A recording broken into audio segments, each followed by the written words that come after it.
Hello, hey sweet people. Welcome to another episode of Inglês no Rádio. My name is Foster, and as always, I am here with Alexia. Hi, Foster. How are you? Alexia. I am doing wonderfully today. It is not sunny, but it's not raining, which is a good thing. Yes, finally.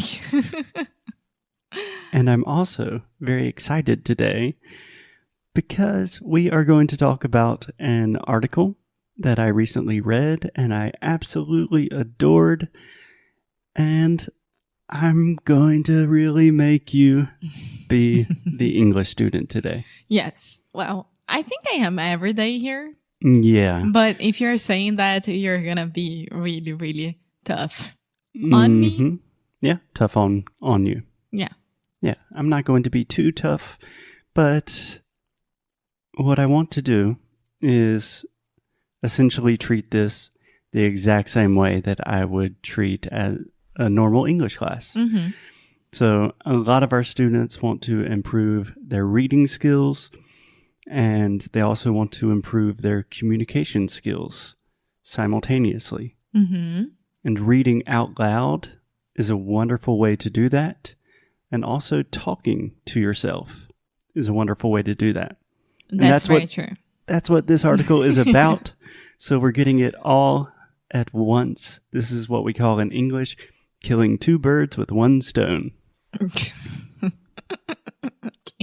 How do you say that in Portuguese? I think I always say it wrong in Portuguese because my mom used to say it wrong, so I learned it wrong, but I think it's like matar dois coelhos com uma só cachotada. I don't remember the same one, but yeah. Okay. In English, we kill birds. In Brazil, you kill bunnies. Rabbits. Yeah. Okay. Wow. Okay. So, would you like to tell us about a little bit? Yeah, sure. Tell us a little bit about the article. Yes, I can tell everyone a little bit about the article that we are focusing on today. The article is called, the title of the article is Talking Out Loud to Yourself is a Technology for Thinking. What do you think about that title, Alexia?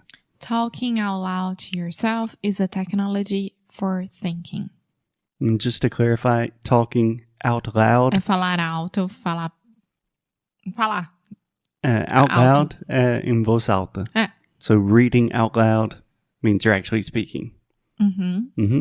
So talking out loud to yourself. Falar em voz alta para si mesmo é uma tecnologia para pensar. Basicamente isso. Tá, I don't get it. I need to read the article so I can understand what she is proposing. Actually, she is Nana Ariel. And she's a writer, literary scholar, and lecturer in a faculty of humanities at Tel Aviv University, and a fellow of the Mendicate Science of Learning, Research, and Innovation Center, and a guest lecturer at Harvard University. Yes, she has a very impressive biography, but the point is she's an academic talking about the idea of talking to yourself. Yeah. So can I start? Yes. Just very quick, some guidelines. The way I normally approach this with students is you read one paragraph and then we can stop. I can give you some recommendations about pronunciation, or you can ask for clarifications about vocabulary or something that you did not understand. And then we keep going. Yeah. Cool? Okay. Let's begin. Woo, let's do it. And just one thing before we get started, Alexia. Read with soul. Read with passion and enthusiasm. I try to do that with everything of my life. Everything in your life. In my life. Okay, excellent. Okay. Go for it. So, talking out loud to yourself is a technology for thinking. This week, a woman was strolling in my street, walking in circles and speaking out loud to herself. People were looking at her awkwardly, and but she didn't particularly... I hate this word. I had to stop right here because I won't be able to say it. Particularmente in English. Particularmente. Particularly. Particularly. Yeah, particularly. Particularly. This is very difficult because all of the R sounds. So the lerly. Particularly. Particularly. Can you say particular? Particular. Then just adding a li. Particularly. Particularly. Yeah. Okay. So the difficult thing about this word is the ending, the lerly. So you can isolate that and just train it and say lerly. Lerly. Particularly. Particularly. Excellent. Okay, I'm going to start again. Yes. Can I give you a quick piece of advice? This is super, super common with all people learning different languages. You start reading something, the first difficult word that you encounter, you think, oh my God, I don't know how to say this. I'm a terrible student. This is awful. So let's just start again. Take your time. If you don't know how to say a word, you can give it a try or you can ask. Mm-hmm. Yeah, it's a safe space. It's just you and me, Alexia. No one else is listening. No. This week, a woman was strolling in my street, walking in circles and speaking out loud to herself. People were looking at her awkwardly, and she didn't particularly mind, and continued walking vigorously and speaking. Yes, that woman was me. Nice. Okay. So we have a lot of adverbs in this first paragraph. Particularly, awkwardly, vigorously. Just to make it simple. Yeah, a lot of lees, which is great to practice your pronunciation. So we have a woman that is talking to herself, walking around in circles, and this woman is the author. Do you have any questions to begin, Alexia? No, I'm fine. Okay, let's keep going. Like many of us, I talk to myself out loud, though I'm a little unusual in that I often do it in public spaces. Whenever I want to figure out an issue, develop an idea, or memorize a text, I turn to this odd work routine. While it's definitely earned me a reputation in my neighborhood, it's also improved my thinking and speaking skills immensely. Immensely. Perfect. Speaking out loud is not only a medium of communication, but a technology of thinking. It encourages the formation and processing of thoughts. Okay. Great job. That's a pretty difficult paragraph. Can I just give you one very small recommendation? Mm-hmm. In the text, it says, whenever I want to figure out an issue, and I believe you said, whenever I want to figure it out an issue. So this is something I see all of the time in our students. The phrase figure it out is quite common. You say that a lot. So immediately when you see the verb to figure, you just automatically want to say figure it. Yeah. So just something to notice. Okay. Would you like me to read again this phrase? Sure. Go for it. Whenever I want to figure out an issue, develop an idea, or memorize a text, I turn to this odd work routine. Perfect. Okay. And I think it's really important to note that she is saying, speaking out loud, she says it has helped her thinking and speaking skills immensely, and that it's not just a form of communication, but it is really something that helps you process and formulate new thoughts. That's a very interesting idea. I can see yourself doing that every time that you're walking, buddy, now. Yeah, I do it all the time. Okay, next paragraph. Yes, please. Let's keep going. You're Okay. on a roll. The idea that speaking out loud and thinking are closely related isn't new. It emerged in ancient Greece and Rome in the work of such great orators as Marcus Tullius Cicero. Yeah, I Marco would say Tullio. orators. when you said orators. Oradores. Okay. What? Orators. Orators. Yeah. It looks like oracle. Kind of. Orators. Yeah, I believe it comes from the same root to orate. Tá. I recently discovered that I've been saying the word new in a wrong way. I used to say new instead of new. Mm-hmm. And for me, makes it a whole new world for me. A whole new world. Yeah. A whole new world. Just one quick suggestion, Alexia. Something that you say quite often that I never correct because it's not incorrect. It's just a little bit strange. You say in a wrong way. And all Brazilians do this all of the time. That's just not really a phrase that we use very commonly in English. So you could say, I always use that word incorrectly or... Incorrectly so big. Yeah, but I always have problems with that word or I say that word wrong, but in a wrong way. I always hear Brazilians say, I want to do it in a good way or in a right way or in a wrong way. And it's just the in a way isn't super common. But it's not wrong. It's just a preference. Yes. Okay. Grammatically, it makes sense. Everyone will understand you. We're talking about pretty advanced small details here. Okay, let's continue.